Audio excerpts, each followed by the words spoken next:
Everything about that morning was in a hurry. The sky hadn't even properly changed color when Chisholm was already outside, dragging her 5-year-old daughter down the stairs of their second-floor apartment in Barriga. She clutched her handbag in one hand and her daughter's wrist in the other. "Adaora, if you make us miss this bus, I will flog you," she hissed. The child grumbled, dragging her sandals as if they were made of lead. Her small face was barely washed. Her hair, styled into rough puffs, hadn't even been moisturized. And yet Chisholm didn't care. Today wasn't about Adaora. Today was about her.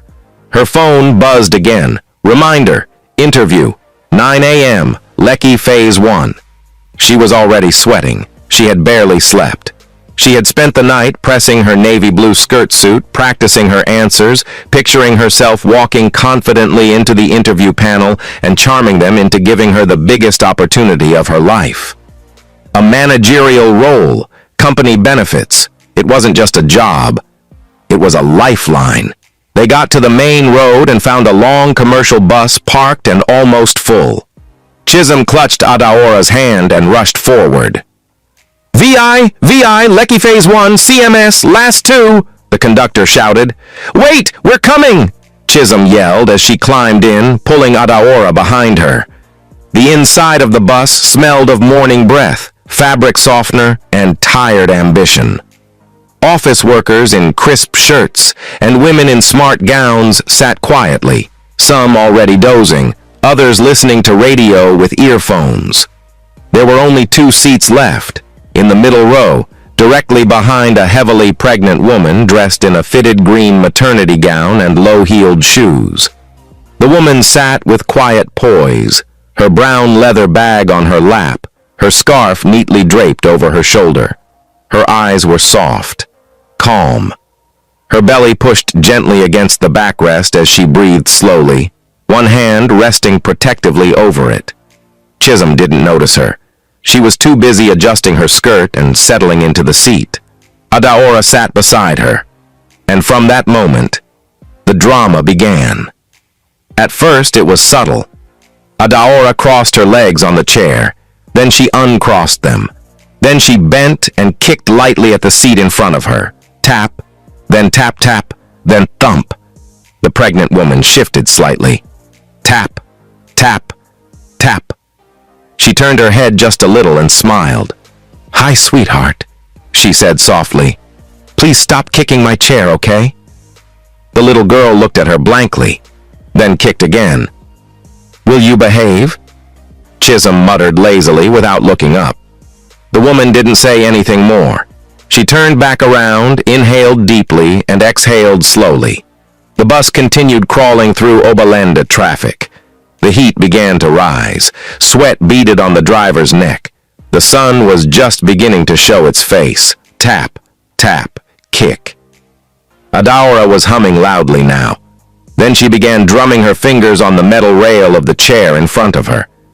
Then she started shaking the chair back and forth with her tiny feet. The pregnant woman endured it. She pressed her hand tighter to her stomach. The baby was kicking too. Then finally, she turned again. Still calm, still polite. "Madam, please, I've been patient. Kindly caution your daughter." Chisholm raised her head sharply. Her face was already irritated. Auntie, she's just a small child, nah." "I understand," the woman replied. "But she's disturbing me, please." "Then endure it now," Chisholm snapped. "Abi, you never carried Belle before? Don't you know children behave like this?" The woman's mouth opened slightly in surprise. "I'm just asking you to..." "To what?" Chisholm interrupted. "To flog her for you. Please, don't bring frustration near me this early morning. Everybody inside this bus is minding their business. Do the same." The air grew still. A man 2 rows ahead turned slightly but said nothing. A woman at the back coughed and stared out the window. Adaora continued kicking the chair. Now she was bouncing on the seat. Then she leaned over and tried to touch the woman's scarf. The pregnant woman closed her eyes again and prayed silently. "Just get me to my destination, God. Please." But traffic held the bus down. Minute after minute, no movement, no breeze. Then Adaora started whining. "I'm hot!" Chisholm handed her the half-full water bottle from her handbag and said, "Drink small and keep quiet." The child drank, and then, for no reason at all, she smiled and unscrewed the bottle completely. The moment was so sudden, nobody saw it coming. Adaora stood on the seat, stretched her arm over the woman's shoulder, and poured. A stream of cold bottled water splashed onto the pregnant woman's head, soaking her scarf, her neckline, and her collar. "Jesus Christ!" The woman gasped out loud and twisted around in horror. Everyone in the bus turned sharply. "Adaora!" Chisholm shouted. "What is wrong with you?" But just as quickly, her expression changed. She saw the pregnant woman trying to dry herself with tissue from her handbag and gave a loud hiss. "Please don't behave like it's acid. It's just water. She's a child." The woman's lips trembled. She was soaked. Her scarf clung to her skin. Her bra strap peeked from the wet fabric. And still, she kept her voice calm. "Why are you talking like this?" she asked softly. "Instead of correcting your daughter, you're insulting me." "You want me to kneel down and beg you?" Chisholm fired back. "Is it because I entered the same bus with you? You should be thankful I didn't allow her pour worse." The bus fell into uncomfortable silence. The conductor looked into the mirror but said nothing. A few people shifted uncomfortably in their seats. The pregnant woman turned around slowly, pulled her bag tighter across her lap, and blinked several times to hold back tears. Then Chisholm muttered under her breath, "See her face like someone who's never had a child before. No wonder she does not know how children behaves. When God finally gives you one, you'll understand." The words landed like a slap, but the woman didn't respond. She just faced front, hands on her belly, breathing quietly, waiting, praying, for the bus to move. The bus continued crawling through the congested expressway near Folklore. Sweat had begun to rise under people's collars, and the air had grown thicker with silent tension. Everyone in the bus had seen what happened, the splashing, the insults, the woman's soaked neckline. But no one said anything anymore. It was as though the weight of it had numbed them all. The pregnant woman sat still, her scarf clinging to her shoulders as it dried slowly. Her palm rested on her belly, and every so often she whispered to it, not words of fear, but gentle comfort. Then, at the next major stop, she quietly pressed the bell. The conductor slid the door open. No one said a word. With grace, the pregnant woman stood up, adjusted her gown, and made her way out. The driver didn't even wait for the door to close before moving again. And that was it. She was gone. No goodbye. No last look. Just quiet exit. Chisholm turned to Adaora and said, "See how she left like a wet goat? Nonsense. Ordinary water and she wanted to faint." Adaora said nothing. The spark in her eyes had dimmed. She just stared at her mother. 10 minutes later, they stopped at the final bus point. Chisholm grabbed her handbag and dragged Adaora off. She hailed a ride immediately. "Madam, this place fine-o," the Bolt driver said as they entered the serene estate where Blue Rock Technologies was located. Chisholm didn't respond. Her eyes were glued to the glass walls of the buildings ahead. She had never stepped into an office that looked this expensive. It screamed class, success, power. She straightened her blouse and whispered to Adaora, "You see this place? This is where your mummy will start working. Big office, a sea everywhere, private driver." The little girl said nothing. She was just hugging her iPad tightly. "Don't come here and embarrass me, oh, I'm warning you," Chisholm added. The driver stopped. She paid quickly and stepped down. She walked confidently to the front desk. "Good morning," she greeted with a dazzling smile. The receptionist smiled back. "Good morning, Ma. How may I help you?" "My name is Chisholm Nwankwo. I was invited for the interview for the acting project manager position." All right, Ma, kindly sign here. Please take a seat in the waiting area. As she signed, the receptionist glanced at Adaora. Oh, is she with you? Chisholm leaned in and said in a lowered tone, Yes, please. I know it's not ideal, but I had no one to leave her with this morning. I begged my neighbor to help, but she had to rush out too. I didn't want to miss this opportunity, so I brought her along.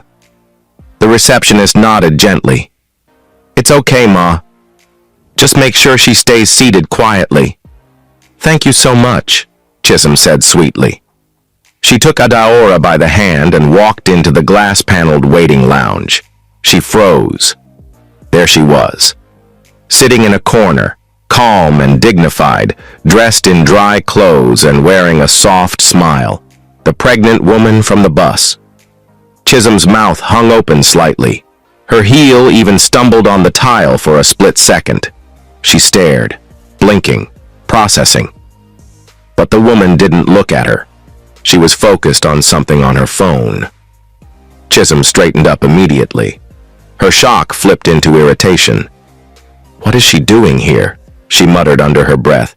She walked past her, slowly, on purpose, letting her heels echo. Then she turned suddenly and faced her. So you two are here for the interview? The woman finally looked up, calm, her expression unreadable. She said nothing. Chisholm chuckled. Wow, she said with mock admiration. You didn't tell me you were job hunting too. No wonder your attitude was smelling this morning. You've been jobless for too long. Still, no word from the woman. Look, Chisholm continued proudly. You see this company? I'm not just here for any small position. I'm here for project manager acting role. That's top level in case you didn't know. The woman remained silent. She smiled faintly. Not the smile of sarcasm, not of defeat, just peace. Chisholm mistook it for fear. She leaned forward and whispered, Don't worry. Once I get this job, if I see you enter here again, I'll personally recommend your CV for rejection. She smirked and turned to walk away.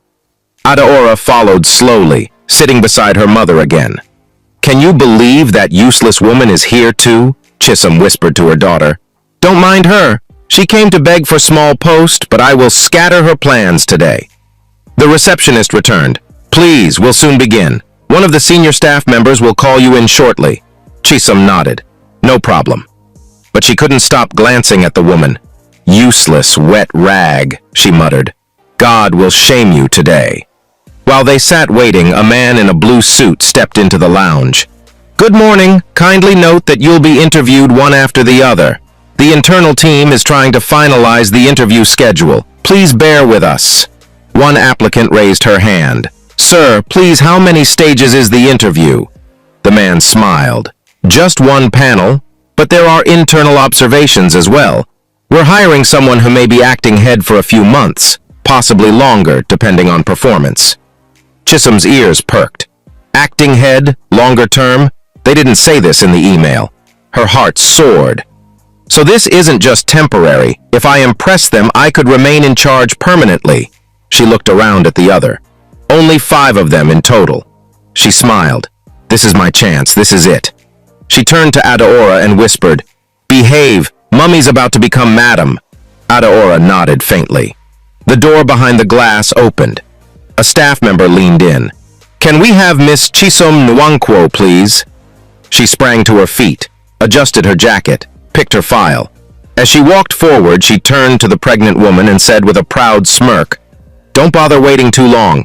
After they see me, the rest of you will be wasting your time. Still, the woman said nothing. She just watched her quietly. The receptionist stood and smiled. Please go in through the left wing. They're waiting. Chisholm walked tall, head high, confidence dripping. But deep inside that room, sitting at the far end of the boardroom, calm, composed, and holding a file with her name on it, was the same woman she had mocked, the same woman she had drenched, the same woman she believed had no future. But today, that woman had the power to decide hers. The boardroom was quiet. Not the kind of quiet that made things peaceful, but the kind that made the air thick. The walls were glass, lined with polished mahogany trim. A long dark table stretched from one end to the other, and a single chair sat at the far end. Opposite it, 8 chairs stood behind open files and a jug of lemon-scented water. Chisholm entered with slow, confident steps. Her heels clicked softly against the tiled floor. She smiled politely as she walked in, expecting to meet several executives. A panel. Maybe 2 or 3 stern-faced HR officials in suits. Instead, she saw only one person sitting behind the table, and her heart skipped. There she was, the pregnant woman. Not wet, not weak, not angry, just calm. She was seated at the center of the table, a folder open in front of her, her fingers resting gently on the edges of the CV inside. The same fingers that had been drenched with water earlier that morning. Chisholm's eyes twitched slightly. Her body wanted to freeze. Her pride told it not to. "Don't show fear," her mind whispered. "She's probably just a secretary or part of admin staff." She swallowed hard, quickly masking her tension with a stiff smile. "Good morning," she greeted, placing her file gently on the table and taking a seat opposite her. The woman raised her eyes slowly. Their gazes met. For just a second. Not anger, not warmth. Just a quiet power. "Good morning," the woman replied calmly. "You are Miss Chisholm Nwankwo, correct?" Chisholm cleared her throat. "Yes, ma. That's correct." The woman nodded and looked down at the file again. A long pause. Then she lifted a pen and asked, "Do you have any idea why you were shortlisted for this role?" Chisholm's voice cracked slightly. "Well, I received the email. I assume it's because of my qualifications and background experience in administration and team management." The woman nodded slowly again, then asked, "You applied for the acting project manager position, yes?" "Yes, ma." "And you understand that the person hired will be expected to not just manage people, but to represent this company's values, inside and outside the office?" Chisholm hesitated. "Yes, absolutely." She flipped a page in Chisholm's CV. Chisholm sat straighter. Her hands twitched slightly under the table. There was silence again. The woman glanced at her briefly, then asked, "How do you handle pressure, Miss Chisholm?" Chisholm smiled, this time regaining some of her earlier arrogance. "I thrive under pressure, Ma. I'm a single mother. Every day of my life is pressure." The woman closed the file. Chisholm's smile faded. "Tell me," the woman began, still without raising her voice. "How do you manage people you don't like?" Chisholm blinked. "Sorry? If you were given a team and there was someone in that team who didn't behave the way you expected, someone who maybe annoyed you or didn't do things your way, how would you lead them?" Chisholm took a second too long to respond. "I believe in discipline," she finally said. "Respect is key. If I'm in charge and they don't align, they'll either adjust or leave." The woman's expression didn't change. "I see," she said. She opened a second file, a small evaluation sheet. Chisholm was sweating beneath her jacket, though the air conditioner was on. "Miss Chisholm," the woman said, "can you describe yourself in 3 words?" "Focused, ambitious, determined." The woman raised an eyebrow. "Not kind? Not empathetic?" Chisholm shifted in her seat. "Well, those are important, yes.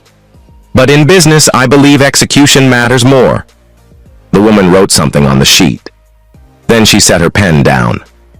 "Have you ever been in a situation," she asked softly, "where your actions outside a professional space affected your opportunities?" Chisholm laughed awkwardly. "No, Ma, never. I'm very careful with my conduct." The room grew still. The woman stood up gently. Her belly shifted beneath her gown, but she moved gracefully. She walked to the water jug, poured herself a glass, and sipped slowly. Then she turned and asked, "What would you do if someone you hurt in public turned out to be the one deciding your future in private?" Chisholm froze.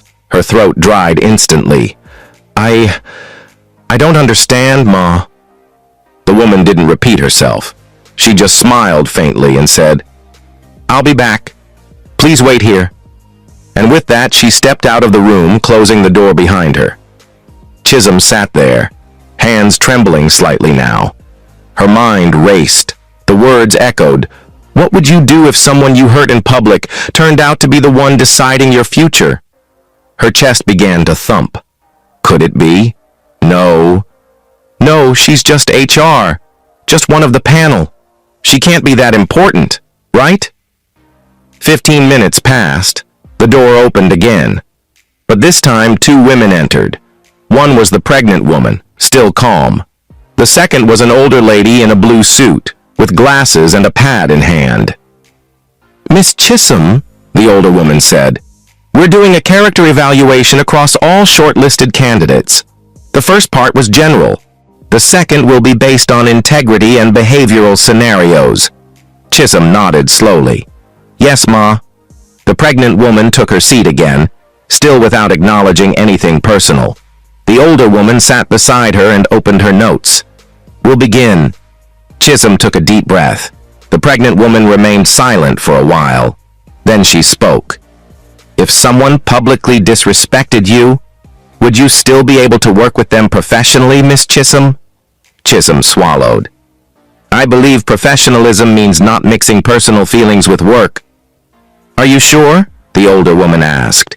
Even if that person poured water on you? The words hit her like thunder. Her chest tightened. She looked up sharply, for the first time truly seeing the woman in front of her, calm, still smiling, but her eyes now carried the truth. Chisholm's face drained of color. She shifted again. Her voice dropped. I didn't mean to. No need, the woman said gently. You're still in the interview room. Let's continue. The other lady said, if a team member spoke to a client the way you did to a stranger in public, what would be your verdict as their supervisor? Chisholm opened her mouth. Nothing came out. The older woman flipped a sheet and said, let's end here for now. You'll be contacted. Please wait at the reception. Chisholm stood slowly. She gathered her file. She looked at the pregnant woman one more time, but this time, not with pride, with quiet panic. And as she walked out of the room, all she could hear were her own thoughts, screaming, What have I done? Chisholm sat in the reception like she wasn't the same woman who had walked in 30 minutes earlier, chest high, shoulders bold, mouth sharp. Her file trembled in her hands. Her knees wouldn't stop shaking. She hadn't said a word since she stepped out of the interview room. She couldn't. Her mind was spinning, not just from shame, but confusion. The more she thought about it, the clearer it became. That woman. That pregnant woman. She wasn't a secretary. She wasn't just someone sitting in. She had power, real power. And worst of all, she had seen everything. The way Chisholm disrespected her in public, the way she failed to discipline her daughter, the way she boasted right in her face, not knowing the very job she bragged about was hers to give. Chisholm stole a glance toward the receptionist, who smiled softly at her and said, Please bear with us, Ma. They'll call you shortly. She nodded, forcing a tight smile. Adaora sat beside her, now subdued, now aware. Mummy, are you okay? She whispered. Chisholm didn't answer. Her eyes were glassy. She reached into her bag, pulled out a small handkerchief, and wiped the sweat from her upper lip. Minutes passed, then half an hour, then 45. Still nothing. The other applicants had all been interviewed and had gone. Only Chisholm remained. She felt the weight of their eyes, of fate itself. I've blown it, she thought. Tears threatened her lashes, and then it hit her, like a slap across the face. This wasn't her daughter's fault. This wasn't the pregnant woman's fault. This was her mouth, her pride, her failure to be decent, even when no one was watching. She reached down and touched Adaora's cheek. I'm sorry, she whispered. Adaora blinked. For what, Mummy? Chisholm shook her head. For everything. Just then, the receptionist's phone rang. She picked it up, said a few words, and then looked toward Chisholm. Her voice was soft. Ma, you can go back in. Chisholm's heart dropped. She entered slower this time. No confidence, no pride, just uncertainty. And there she was again, the pregnant woman, sitting calmly, holding a closed file now. There was no panel, no supervisor, just her. Chisholm stood by the door, eyes lowered. The woman gestured to the chair. Sit, she obeyed. There was silence for a long moment. Then, tell me the truth, the woman said softly. If I had shouted at you in that bus, would you have listened? Chisholm swallowed. No, Ma. If I had insulted your child the way you insulted me, would you have fought me? Tears rose to Chisholm's eyes. She nodded. Yes, Ma. Then why did you do it? Chisholm's voice cracked. I don't know. I was stressed. I was late. I thought you were just what? Just a passenger. Just someone I'd never see again. The woman nodded slowly. Exactly. Someone you thought didn't matter. Chisholm broke down. She covered her face and sobbed. I'm sorry. I'm so sorry. The woman said nothing for a while. Then she pushed the file across the table. Chisholm looked up through her tears. What's this? The woman replied softly. Your offer letter. Chisholm gasped. What? The woman nodded. You got the job. Chisholm's mouth opened wide. But how? After everything Because I'm not here to judge your past, the woman said gently. I'm here to see if you can learn from it, the woman said gently. I'm here to see if you can learn from it. Chisholm was speechless. The woman leaned forward. This company doesn't just hire degrees. We hire people. Real people. People who can change. People who fall but get back up. Then she added, but your position will come with terms. You'll undergo a 3-month probation with weekly character and ethics check-ins. One misstep, and you're out. Chisholm nodded rapidly. Yes, Ma. Yes. Anything. I accept. Thank you. Thank you so much. The woman raised her hand gently. Don't thank me. Thank the version of you that decided to grow. That's the one we're hiring. Chisholm cried openly now. She rose slowly and curtsied deeply, her knees trembling. Thank you, Ma. I won't let you down. The woman nodded, but still, she didn't reveal who she was. Still no mention of being CEO, still no announcement of title. And that was the most powerful part. Because the lesson wasn't in who she was. It was in what she had the power to do, and how she used it. Chisholm walked out of the room slowly, her file clutched tightly to her chest. Adaora ran up to her. Mummy, what happened? She knelt down, pulled her daughter into a hug and whispered, God gave me another chance. As they walked out through the glass doors, the sun hit her face differently.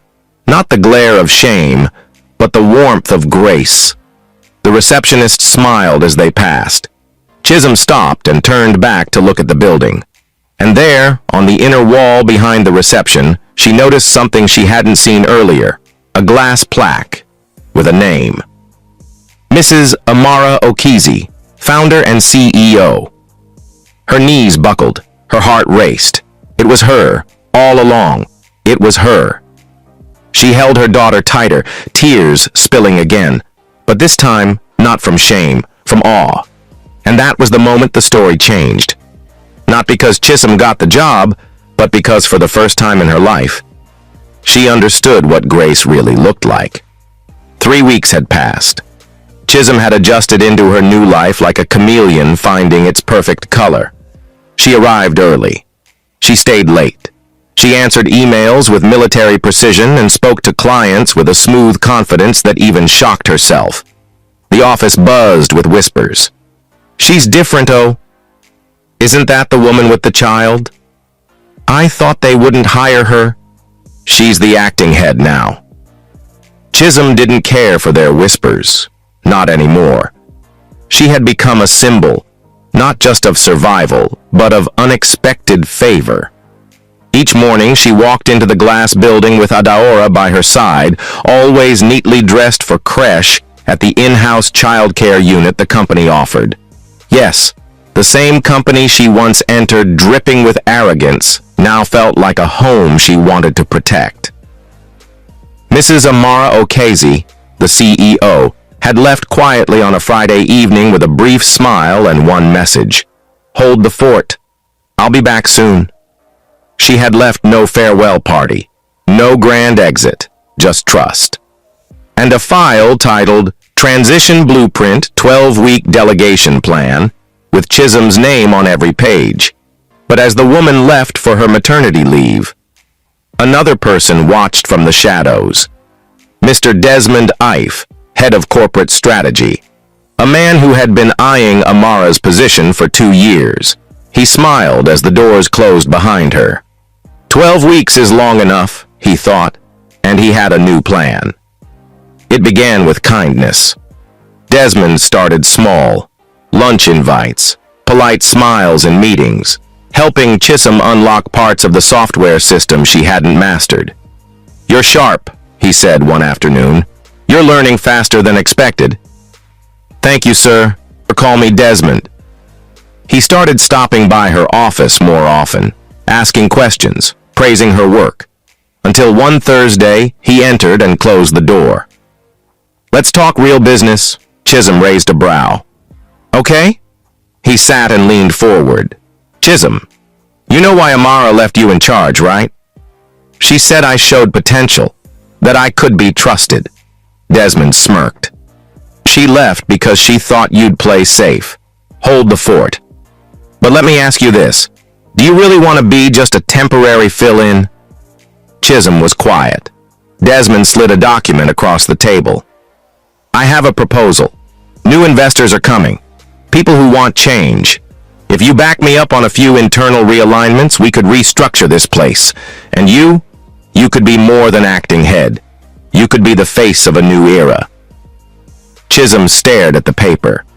A budget adjustment plan, a team reshuffle, and a clause that would give Desmond interim executive powers in Amara's absence. She stood. I can't do this. Desmond didn't flinch. I thought you were smart. I am, she snapped, which is why I won't be used. Desmond smiled coldly. You'll regret this. He walked out, leaving the door open. But later that night, something changed. Chisholm sat alone in her office. The power, the influence, the corner office, the title. It was getting to her. She thought of Adaora's future, the bills, the years of rejection, the way she had once begged for help. She stared at Desmond's document, and slowly, she picked up her pen and signed. That Sunday night, the hospital lights glowed against the quiet sky. Mrs. Amara Okazi had just delivered a baby boy, her second child. Her husband sat beside her, smiling as their newborn cooed quietly. But Amara was restless. Something in her spirit didn't sit right. She opened her phone. There were dozens of company emails, but one in particular stood out. An internal restructure notice, signed off by Chisholm. Her eyes narrowed. She scrolled further. A meeting invite. New management strategy proposal. To be chaired by Mr. Desmond Ife. Co-signed by acting head Ms. Chisholm Nwankwo.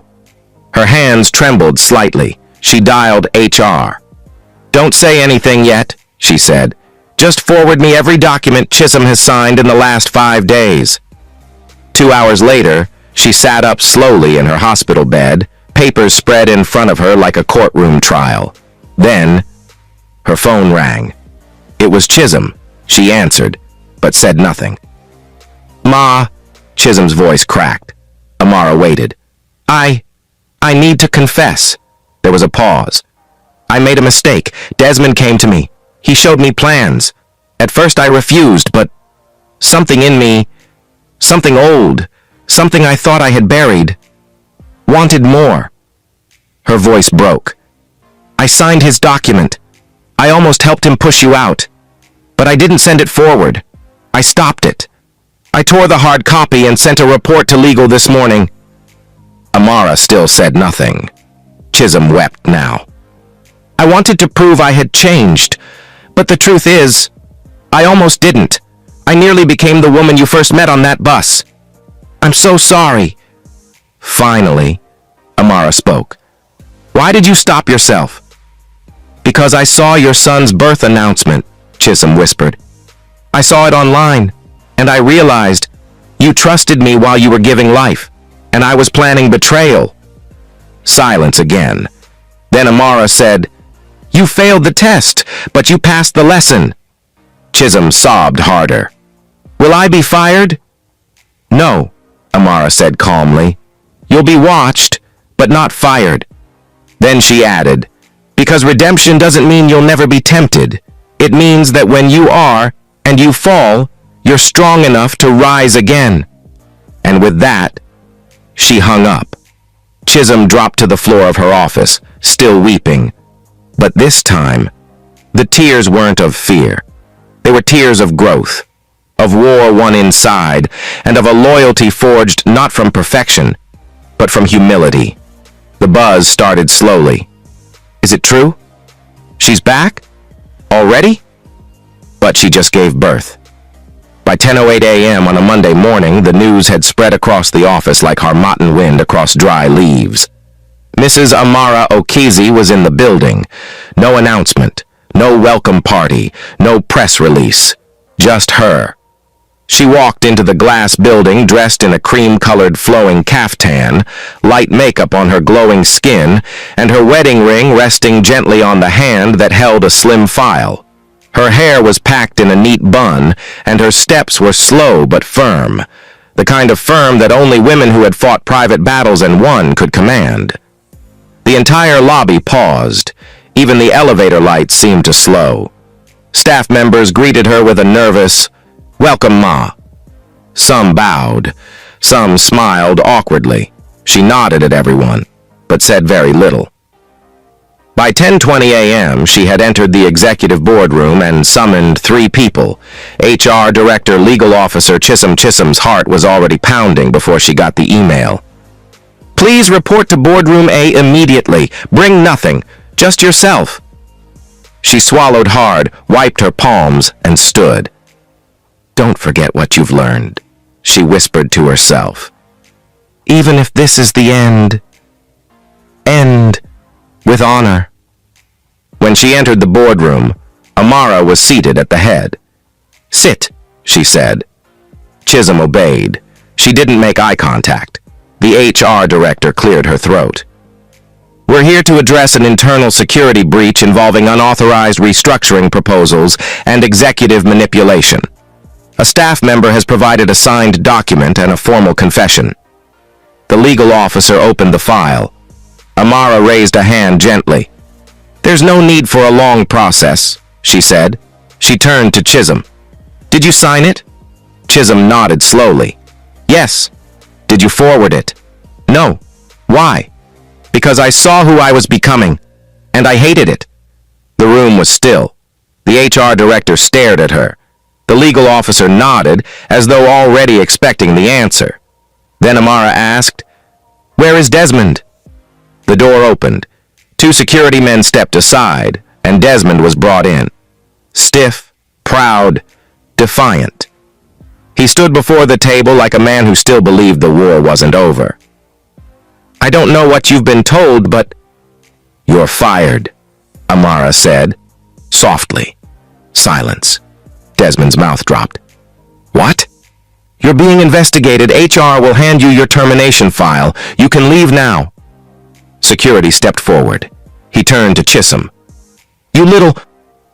Don't, Amara said sharply for the first time, raising her voice. He stopped and left, like dust, like noise, like nothing. That afternoon, Amara did something she had never done before. She called an all-staff general meeting. Everyone came, from accounting to admin, junior to senior staff, the cafeteria lady to the IT guys. The entire company gathered in the central lounge.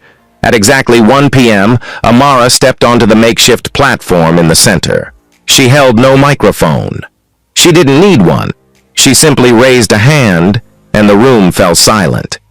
I want to talk to you all about something that happens in every workplace, but few people talk about, she said. Her voice was calm, measured.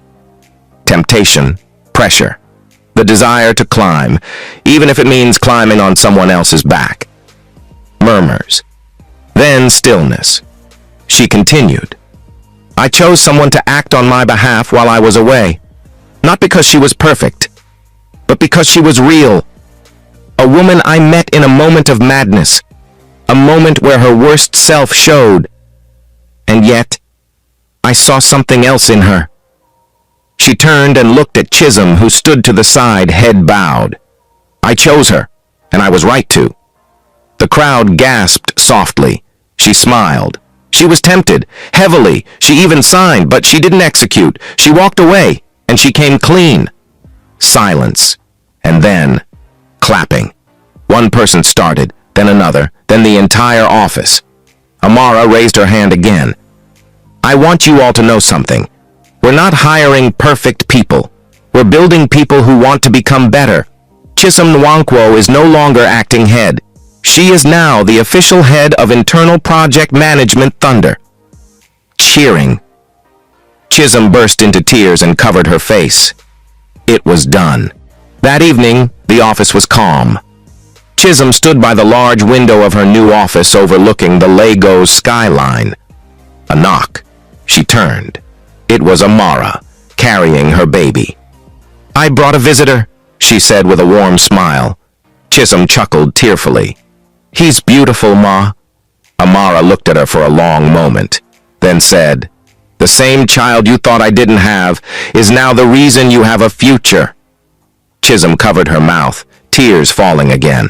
Amara held her gently. No one is beyond redemption, she whispered. No one. As the sun set outside, the camera slowly zooms out, fading to black. Moral of the story. You never know who's watching you when you think no one matters. You never know how your smallest action can shape your biggest opportunity. In life you may be tested again and again, not to break you, but to reveal who you are when no one is clapping. Power is not in position. Power is in character. You've just watched another soul-stirring folktale on African Tales by Imade, where ordinary people face extraordinary choices. If this story touched you, taught you, or surprised you, leave a comment. Share it with someone you care about, and make sure you're subscribed for more powerful tales that hit home. Thank you for watching. Until next time, be kind, be humble, and never underestimate who someone might become.